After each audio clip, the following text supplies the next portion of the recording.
Yes! Yeah. I know him! He's a friend from work. A friend from work! He's a friend! Well, we just got back from watching Thor. Ragnarok. And it is definitely about death and rebirth of a Thor franchise, that is. So, we'll get right into it. Right in there. Reviews. And I'm going to go ahead and give this one, I want to give it a solid 4.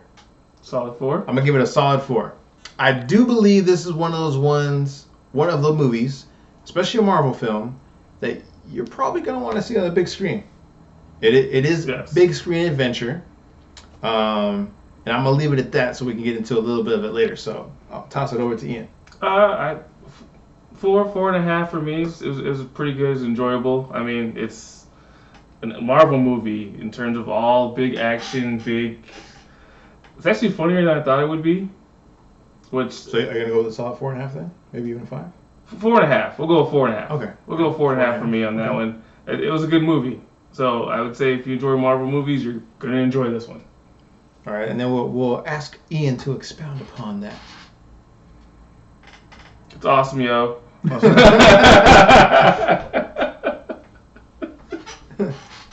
In more than one word. Awesomeness. That's the same word. Yo. So, bigger, better, as advertised, I would definitely have to say. The trailers do a very good job of telling you what to kind of expect, just not how to expect it. And without giving away too much, I will say that the trailers have been tampered with as to not disclose too much of the actual plot. Yes. But in a good way, like not a misleading way, in a good way. Yeah. Everyone who's powered up is powered up. Everyone you saw is still in the trailer. Yes. Or the movie, sorry, in the movie. Everyone that you saw in the trailer is in the film.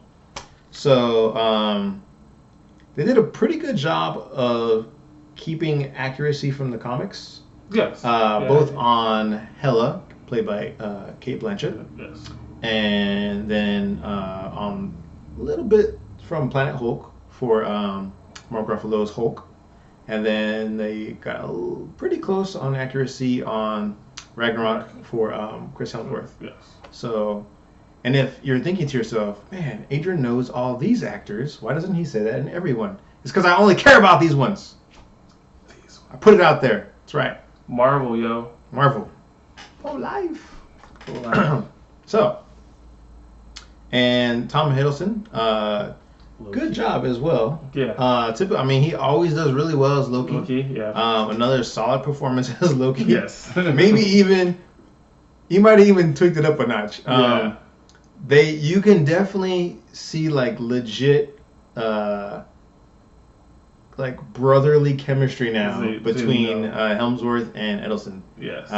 Now, I mean, it was kind of there before. But they really kind of, now that you're used to each other, so you can see. They really haven't. They legit look like they could be adopted brothers. Yeah.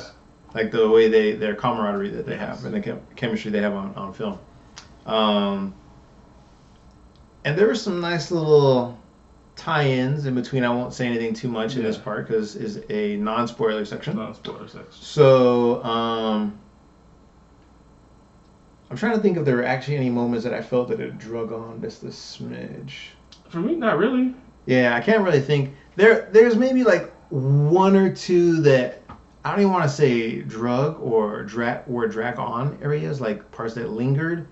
Very minimal, right? Like maybe a few seconds too long, maybe, but that's being extremely picky and critical. I know that's what I'm supposed to do since this is a critique of the film, a review. I don't think it's anything that would have damaged the overall body of work, though. I think, personally, that maybe the Hulk could have had a few more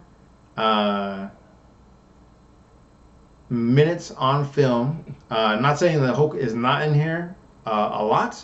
I'm just a big Hulk fan, and I want to see. You wanted more Hulk smash. I want more Hulk smash. So not to say he doesn't do that a lot already. Just that I want to see some more. Like, I think it's high time we see a Hulk film. I know we're not going to get one, but I figured this was going to be his outlet to do it. He did get to do some smashing. I just want to see more of it. Anything else you want to add before we go into spoilers? We covered for the most part. Basically, with the whole movie without getting the spoilers. I know if I keep talking, I'll probably throw a spoiler out there. I'm not going to do it. I'm not going to do it. He is notorious for tossing out like half spoiler information. I'm like, will you be quiet? Yeah. So I don't want to throw out some random spoiler out there. Like, when I'm saying I'm not going to do that. See? I'm not going to throw out a spoiler. Okay, this is the spoiler warning sign. Spoiler is coming. Once this fades away, we're going to talk about spoilers. You've been warned. Spoilers are coming. If you don't want to know, spoilers are coming. Just pause it, come back, do something. And it's spoiler time. All right. I can't believe that Thor dies. I mean, crazy. Crazy, right? Just right through the chest, and then man, I was like, ooh. Hela ain't no joke. No problem. I'm just kidding. That's not what happens. That's like when I walked out of the Matrix and I was like, I can't believe they killed Neo.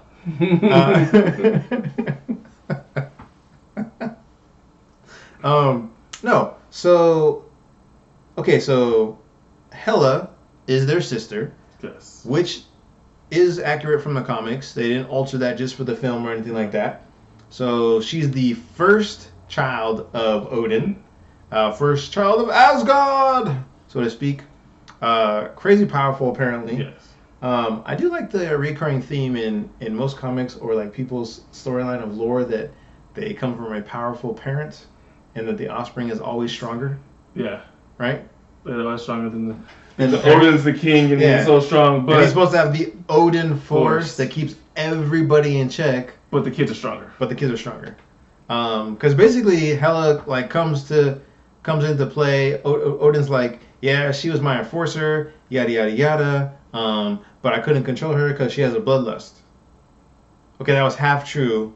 Basically, Odin was kicking butts and taking names across the universe. He's like, I don't want to do that. Building his 9 realms, basically his kingdom, with her at his side, being his warrior, like she says, executioner. Was the executioner, enforcer for the whole thing. Like he'd roll up on people and she'd go out there with her minions and her big old wolf and just lay waste to people. And apparently it was all cool when Odin was putting his kingdom together. And then Odin was like, you know what? I'm gonna be a good king. We've killed enough. Let's just chill. Let it slide. Right? Yep. And she was like, there's still some more realms out there. There's more than just the 9 realms we killed and taken over. So she's like, tally ho! And Odin was like, no, this is chill. And she wasn't having it, so he did what all good fathers do. You banish your children. In comics, right? In comics, for some, crazy powerful little person, I can't handle you. Go to your room. Bye-bye. And her room was not a nice room. It's basically kind of like Asgard version of hell. Almost like basically another dimension, really. Yeah. They don't really talk about it too terribly much, but if you're slightly familiar with the comics or you've Googled anything recently before you go and watch some film, you'll understand that her realm is technically like Asgard's version of death. Not really like hell, but like death. So, and she does draw her power from Asgard. So I guess Odin had her imprisoned in a dimension in between, so to speak. So she can't just. Use her maximum powers, basically. Odin dies pretty quick in this one. Spoiler! Like I said, don't be watching. Don't be watching. I like the tie-in of Doctor Strange. Yes. That was cool. Doctor Strange had a nice little cameo. I like that. I didn't quite understand. I do think maybe the whole switching rooms was a little too long. Yeah, he kept just doing it. Like, first it was kind of silly. Funny, and then after a while, okay, we get it. And there was no purpose for why he kept switching rooms. I didn't actually understand what he was searching for. He claimed he was looking for information on Asgardians. Or like to see if the spell worked for what he was gonna do, but then he got it and he like switched like 2 more times, and I was like, what was the point of that? Yeah, I know just they're to mess with Thor. Like, yeah, comedy for like Thor getting like disoriented. It almost seemed like he drugged him at first. You see, like he put the bear down. He was like, or the ale. Yeah. You know. So it was a nice little quick tie-in. It showed us basically what they probably were filming at the end of Doctor Strange when you see that scene. Well, a little part of it is cut out of it. Yes. The little like 100% cut out of it. So, ironically, Loki is wearing all black as he enters this. Yes. Almost as if he knew Odin was going to die. Just for the occasion. Right? Just for a funeral. Yeah, just for a funeral. Wearing all black. And then, of course, this is when Thor loses his hammer. Because Hela's just like... He's like, take this hammer. And she was like, hammer. She was like, this is Mario, son. Take away your Hammer Brothers suit. You're back to small Mario. So, which, of course, Loki tries to get away. Because Loki's like, I'm not a fighter. I'm a mischief trickster person. Out of here. Bifrost. Get us out of here. Jeeves. And we were like, no, don't do that. Because basically we saw earlier in the film a dragon's head get cut off, which I totally saw that coming. Yeah. Which was kind of cool. Funny the way they did it because all the dragon guts and blood was like... Yeah. So it was kind of interesting. But they basically lead her back to Asgard. Yeah. I thought she was just going to get there, so I wasn't really guessing that that's how she was going to get there until Thor was like, no. And I was like, oh, that's how she's going to get there. Yeah. She's going to go real quick. She basically kicks them both out of the Bifrost beam, which was pretty crazy. Loki got dealt with super quick. Yes. Right? He's not a fighter. Thor put up a little bit of a fight, and then he got booted out. And then rather than summarizing the entire film, which I know we tend to do sometimes, was fast forward to Hulk. How do you feel about how they did Hulk in this one? I liked it. I think, like you said, you want to see Hulk just kind of unleash and smash, and I feel like they constantly keep Hulk in a box so much. Like, well, we can't give him his full power because then how do we put it back? And I think they're just kind of like, oh, we'll just push it a little further, and just stop. Which I'm hoping for Infinity War is let him loose, but...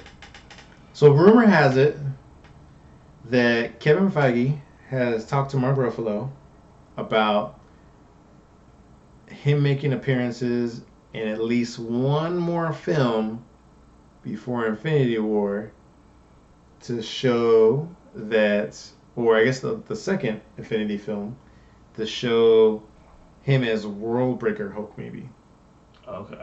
Now, I don't know if that's true. It's a rumor.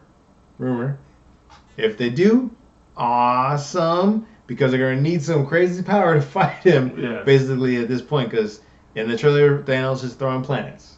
Yes. So, but I digress. Back to Thor Ragnarok and all its awesomeness. Yes. Music was really good. Top notch. Yes. Up there with the first Guardians. Yeah. Because the first Guardians had really good music. I thought. It just fit like everything that was going on and just fit the characters. Right, that was good. They do play it like twice in the film. I don't think they needed it the second time. They totally could have chose some other badass 80s song to go with that. You know, like anything, even like a funny themed kind of song or like offbeat. You know, just anything really would have fit that. Would have been pretty cool in my opinion. It works for it though. It was still good. I like the way they explained the Valkyries. Yes. That was pretty cool. And they kind of sort of explained what happened. Well, flashback sort of what happened to them. I will say that in my opinion, I felt that this film does jump around a bit because it does have a lot of story to tell you in what I would consider a short amount of time. The movie doesn't feel long. Yeah, it doesn't feel like because you're just boom, information, action. So you're just like, oh, ooh, cool. Oh, what's going on here? Yeah. and the bit of information is usually told by quick flashback, a quick description of what's going on, a quick little conversation of, hey, this and this happened. Even when I thought it was hilarious that Thor kept trying to use the lullaby. Yeah. To talk to Hulk. It's like, sunset. The sun is setting. The sun is setting. The sun is setting. The sun is setting. It's sunset. The sun is setting. I was like, okay, Miss Romanoff. He's like, hey, it worked for her, so might as well work for me. Which was hilarious, where Jeff Goldblum, the Grandmaster, was like, is it her or he? Yeah. Because of his hair. And probably one of his best cameos, right, so far in a Marvel film. I'm going to probably say besides the one in Deadpool. Deadpool was good. And the one in the second Avengers movie. Guardians was good with the Watchers. Yes, second Guardians was good as well. But I'm still going to rate the Deadpool one pretty high. Yeah. I'm also going to rate this one pretty high. I also rate the second one and the second Avengers pretty high, where he's basically saying he can drink the Asgardian mead. And he's like, Excelsior! Yeah. And they carry him out. But in this one, he's the one who cuts Thor's hair. Yeah. And it looks like they give him some kind of robotic arm that cuts hair, basically. And it's like a crazy contraption. It looks like a death machine, to be honest with you. Yeah, Stanley pops up and was like, and I like how brave Thor is. Like, you better not cut one single solitary hair on my head, or else you'll have to deal with me. Please, kind sir, don't cut my hair. Oh, man. Good stuff. Good stuff. Good comedy throughout. I definitely feel that they went with more of a buddy comedy style on this one. Yeah, with the Hulk and Thor throughout. And yes. Not even this Hulk and Thor, just everyone. Pretty much everyone that Thor interacted with, right? Just had some sort of comedy. I even he's like, I'm putting a team together. Yes. We're called the Revengers. Because we're getting revenge. I want revenge. You want revenge, don't you? You He's want like, revenge? He's like, I'm kind of undecided. Yeah. But I'll go along with the plan. Yeah. So, and of course, right, you can see him thinking, and he's thinking, I was on the Avengers, what would we call them? Revengers. Like, you just see it come over his mind, right? And they definitely, if anyone has seen any of those Thor release footages, it's on YouTube, where it explains what he was doing during Civil War, right? Yes. Where he was living with that guy as a roommate, and he wasn't doing anything. He didn't have a job or nothing. He's basically a freeloader. Yeah, he's basically just a freeloader. That Thor is basically going to be his main source material going forward, clearly, because he's just cracking jokes. It's like, send it electronic mail. Like, do you have a computer? No. It's like, well, what good was you? Right? He's just constantly cracking jokes. He's talking about current times and nowadays situations, but doesn't fully comprehend the words that he's using or the situation that it applies to, which is pretty funny, actually. Yeah. Makes him a lot more relatable as a person rather than him just spouting off his typical Asgard. For Asgard, for Odin, right? Yes. And I mean, because let's face it, he probably was one of the lower rated film franchises in the whole Marvel universe. And here's this already had two of them that most people could have missed. Easily, right? Yeah, I'm trying to think if there was. I do not feel you need it.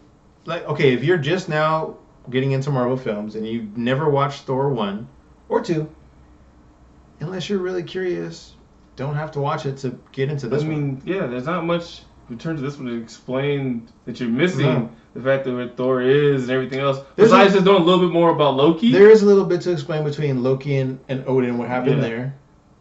But I feel like they give you enough background story in that quick little time frame to understand with the little play. The play was awesome. That play was great. The play was awesome. That play was awesome. They do a miniature play because obviously Loki is masquerading as Odin. Yes. And he comes up with this great concept that they should do this play on Loki's sacrifice from the second Thor movie, which is great. Like that was the perfect recap with the perfect cameo. Matt Damon. Matt Damon cameo. And some other actors too. No, the one dude's for the Jurassic Park. Yeah, Jurassic Park reunion. Yes. So you have that with Jeff Goldblum. Mm-hmm. Jurassic Park, yo. Yep. That. Wait. No, yeah. I see what you're saying. The band doc, yeah. Yeah. Is his name Hugh or Grant? Dr. Grant. Yes. Dr. Grant. So that was kind of cool. Unexpected. Yeah. But cool. I did not expect to see Matt Damon in this film either. As Loki. As Loki. It was really funny.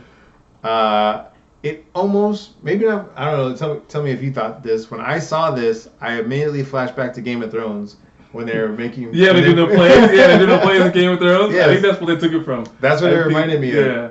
When they had the little plays in Game of Thrones, they watch it. I'm like, yeah, that was... That's like, as soon as I saw that, my mind flashed to that immediately. I was like, oh, this is kind of like in Game of Thrones, and they're making fun of him. So, it was good. I liked it. How would I rate it in terms of all Marvel films? I don't know. It definitely top 5, I say for sure. Yeah. Top 5 for sure. It's top 5 for sure. The placement gets tricky when you go to top 5. Yeah, so it's a very tight ship up there. I mean, you're talking about films like Homecoming. The first Guardians was really good. Civil War. Winter Soldier was really good. It's like he was trying to figure out the top 5. Avengers. Right, first Avengers overall was pretty good. Age of Ultron was actually pretty good, I thought. Yeah. Because, get to see some other people in there. So yeah, overall, I would definitely say top 5 for sure. Easy. Yeah. Maybe even top 6. It's probably the top. Not making this a 6th film, but I would probably easily. Yeah, okay. I'm gonna go in. I'm gonna stay firm on this. Top 5 for sure. Top 5. Top 5. Dead or alive. So dial. Yeah. Anything else you want to add on that? Any other topics you feel like they need to know about if they're still watching this part? Well, the whole fight toward the end with Hela, we didn't talk about the end of it, but yes. So or the little post credits. Definitely stay in your seats. I mean, I think everyone knows that by now. When we were in the theater, no one got up but like one guy. I think he just stood in the doorway because he wanted to get out first. Yep. Legit. Because everyone knew, hey, there's about to be more. Yes. So it was patience. Good, right? Reward it. The end scene with Hela and Surtur, I thought was kind of funny. I legit feel like Hulk was about to destroy all the villains. But the thing is, I saw that end scene kind of coming when he basically said, put that in the vault with other stuff. I'm like, oh, well, that's coming back. You kind of had it in the trailer. Well, that's how I said earlier that, right? Like, the trailers mislead you, but they don't, right?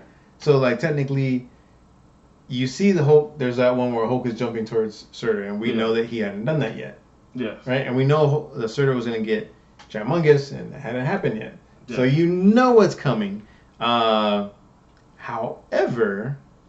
I didn't think that Thor would come to the realization that Ragnarok is a process that technically has to happen. Yeah. So it's in the comic actually where he realizes that this is a process that's been going on over and over and over, and he himself hadn't actually realized that he had died multiple times, and the whole process repeats itself. So this story, I believe in the comics, is where he actually was going to upset the balance of things, and I guess at this point in time he's like outside of the chain. So I have to go back and like look at some comics and stuff to see where they ended up going with that. But overall, I thought it was great. So really, really good. Looking forward to the next one. Like, comment, subscribe.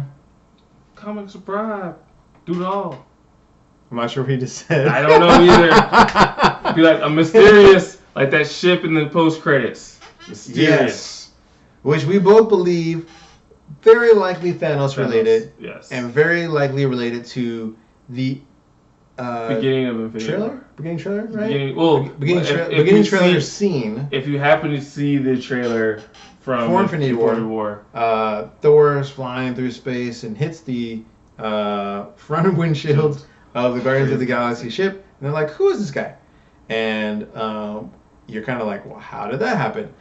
This trailer kind of seems like it could be related. I would never know though, for sure. Kind of feels like that's how he's gonna end up floating. If we get more info, we'll post a video about it. There we go. So, like I said before, like, comment, subscribe. Do all of it. Leave some comments down below. Let us know if there's anything in particular you want us to go see and review for you, so you don't have to. There it is. We'll do it. Let us know. Share the video out for those who need to see it. Everybody. Marvel. Yeah. Marvel. Because he's a friend from work. Peace.